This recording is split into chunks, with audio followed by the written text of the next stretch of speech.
Hello everyone, welcome back to my channel. তো আজকে title দেখে বুঝেই গেছেন আমি আপনাদের সাথে আজকে কি শেয়ার করতে চলেছি।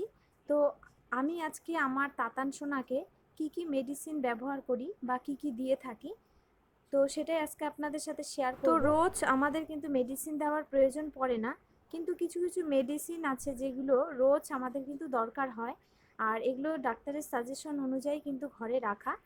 তো চলুন ভিডিওটা শুরু করার আগে আপনাদের একটা কথা জানিয়ে দিই, আমি কিন্তু কোনো ডক্টর নই বা কোনো মেডিকেল পার্সন নয়। আমার একটা 10 মান্থের বেবি আছে, তো তাকে আমি কি রেগুলার ওষুধ দেই বা প্রয়োজন পড়ে যেগুলো, তো সেটাই আপনাদের সাথে আজকে শেয়ার করব। আর সাউন্ড প্রবলেমের জন্য আমি এটাকে ভয়েস দিচ্ছি, ওভার ভয়েস দিচ্ছি।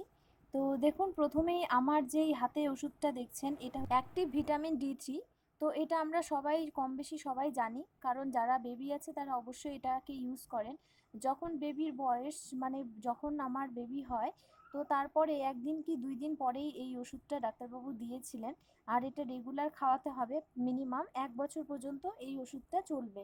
তো এটা খুব একটা কার্যকরী ওষুধ, যেহেতু ভিটামিন D3 আছে। বাচ্চাদের যেই ভিটামিন ডি এর অভাবটা, সেটা ঘাটতি দূর করে। আর এটা কন্টিনিউ 1 বছর খাওয়াতেই হবে বেবিদের। তো এই ওষুধটা অবশ্যই ঘরে রাখা প্রয়োজন।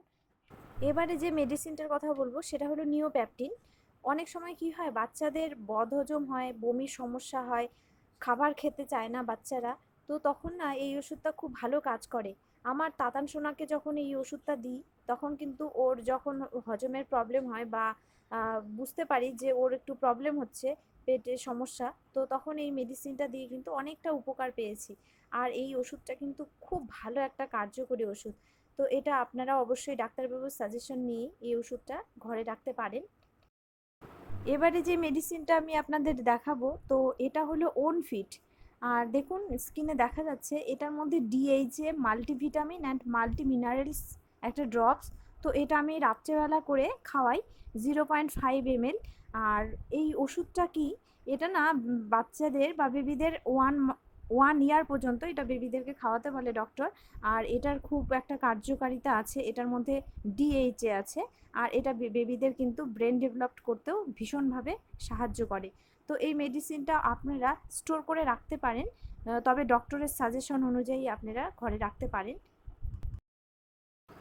এবারে যে মেডিসিনটার কথা বলবো আমি, তো সেটা হলো কোলিন মিক্স DA+। এই মেডিসিনটা না অনেক সময় বেবিদের পেটে ব্যথা হলে বা কাঁপতেই থাকলে, খুব কান্নাকাটি করলেই, তখন এই বেবিকে এটা যদি দেওয়া হয়, তো ডাক্তারের সাজেশন অনুযায়ী এটা যদি দেওয়া হয় তো ভীষণ পরিমাণে একটা উপকার পাওয়া যায়। আমার বেবি যখন খুব কান্নাকাটি করতো, তখন এই মেডিসিনটা আমি কিন্তু অ্যাপ্লাই করতাম, তো বেবির কিন্তু কান্না থেমে যেত কিছুক্ষণ বাদেই। তো আপনারা এটা ডাক্তারের সাজেশন অনুযায়ী কিন্তু রাখতেই পারেন, ভীষণ একটা উপকারী একটা মেডিসিন। তো এটা 0.5 ml করে কিন্তু এটা বেবিকে খাওয়ানোই যেতে পারে। এটা না খুব কার্যকরী একটা ওষুধ। যে মেডিসিনগুলো দেখালাম তার সাথে এটাও খুব একটা প্রয়োজনীয় মেডিসিন। অনেক সময় কি হয়, বেবিদের ভীষণভাবে কিন্তু কাশি, সর্দি এগুলো লেগেই থাকে, কন্টিনিউ লেগেই থাকে। সিজনাল যেহেতু চেঞ্জ হতেই থাকে, সেজন্য বেবিদের শরীরকে পারমিট করতে পারে না ওরা সিজনের সাথে। তো বারবার এই কাশি ভীষণ পরিমাণে হয়, আবার তার সাথে সর্দি। তো সেই জন্য এই মেডিসিনটা কিন্তু খুব একটা ভালো কার্যকরী মেডিসিন, যেটার নাম হলো চেরিকফ LS। তো এটা ডাক্তারের সাজেশন অনুযায়ী এটা সব বেবিকেই দেওয়া যেতে পারে, 0.5 ml। আর এটা আমরা সবাই জানি, স্ক্রিনে দেখতেই পাচ্ছেন প্যারাসিটামল একটা ড্রপস। আর এটা সবারই রাখা প্রয়োজন, যেহেতু বেবিদের কখনো জ্বর চলে আসে বা যখন ভ্যাকসিনেশন হয় সেই সময় আমাদের এটা খুব কাজে আসে। অনেক বেবিদেরই কিন্তু জ্বর চলে আসে, সেই সময় অবশ্যই এই মেডিসিনটা আমাদের ঘরে স্টোর করে রাখা অবশ্যই প্রয়োজন।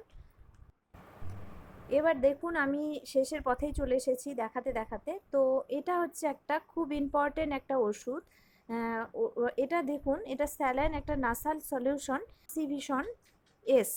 আর এটা বেবিদেরকে না যখন জন্ম হয় তারপর থেকে এটা কিন্তু বেশিরভাগ ডক্টররাই দিয়ে থাকেন। অনেক সময় বেবিদের ঠান্ডা লেগে যায়, আর ঠান্ডা লেগে গেলে নাক আটকে যাওয়ার সম্ভাবনা থাকে। তো সেই সময় এই ওষুধটা যদি আমরা 2 ঘন্টা বা 3 ঘন্টা অন্তর অন্তর দিই, তাহলে কিন্তু বেবিদের যে নাকের যে জাম্প হয়ে থাকে সেটা কিন্তু বেরিয়ে যায় অটোমেটিক। আর এটা দিয়ে তো ভীষণ আমি উপকারও পেয়েছি বেবিকে। আর এটা কন্টিনিউ আমি 2 ঘন্টা অন্তর অন্তর লাগাই।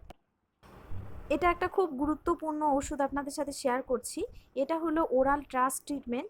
আর এটা বেবিদেরকে আমরা বিভিন্ন ধরনের খাবার খাইয়ে থাকি। আর সেই সময় বেবিদের তো ব্রাশ করানো হয় না, তো জিভের মধ্যে প্রচুর পরিমাণে ময়লা জমে যায়। আর এই লিকুইডটা দিয়ে আমরা সামান্য পরিমাণ বেবিদের যদি মুখে ওই জিভে ঘষে দিই, তো সেটা আলতো করে ঘষে দিই, তো সম্পূর্ণ ময়লাগুলো কিন্তু উঠে যায় আর বেবিরা স্বাদও পায়। তো এটা খুব একটা ভালো কার্যকরী ওষুধ, আপনারা ঘরে রাখতে পারেন অবশ্যই ডাক্তারের পরামর্শ অনুযায়ী। স্ক্রিনে দেখতেই পাবেন যে যেই ওষুধটা আমি এখন দেখাচ্ছি এটা খুব একটা প্রয়োজনীয় ঔষধ বলতে পারেন। তো এটা হলো আই ড্রপস। তো বেবিদের অনেক সময় চোখে অনেক কিছু পড়ে যায়, হয়তো বেবিদেরকে খাওয়াতে গিয়ে কোনো কিছু পড়ে গেল, তো সেই সময় চোখটাকে জাস্ট ক্লিন করার জন্য এটা একটা কি বলবো, এটা হচ্ছে একটা স্যালাইন জল বলতে পারেন। তো এটা কিন্তু খুব প্রয়োজনীয়। আরেকটা গুরুত্বপূর্ণ জিনিস সেটা হলো স্ক্রিনে দেখতেই পাচ্ছেন থার্মোমিটার। এটা প্রত্যেকের বাড়িতেই রাখা প্রয়োজন, কারণ বেবিদের ক্ষেত্রে বিশেষ করে বেবিদের কখন জ্বর আসে তো সেটা জানার জন্য বা বোঝার জন্য আমাদের অবশ্যই থার্মোমিটার একটা প্রয়োজন রাখা। কারণ ভ্যাকসিনেশনের পরে বেশিরভাগ বেবিদেরই কিন্তু জ্বর চলে আসে, তো তার টেম্পারেচার কতটা সেটা দেখার জন্য কিন্তু অবশ্যই এটা প্রয়োজন। তো গাইস, এই ছিল আজকের ভিডিও। আশা করছি আপনাদের কাজে লাগবে ভিডিওটা। যদি ভালো লেগে থাকে তাহলে চ্যানেলটাকে অবশ্যই সাবস্ক্রাইব করে রাখবেন। আর কেমন লাগলো অবশ্যই জানাতে ভুলবেন না কমেন্ট সেকশনে। আর আপনাদের করা একটা লাইক আমাকে অনেক অনেক মোটিভেট করবে নেক্সট ভিডিও বানাতে। তো তাহলে আজকে এখানে শেষ করছি। সবাই ভালো থাকবেন, সুস্থ থাকবেন।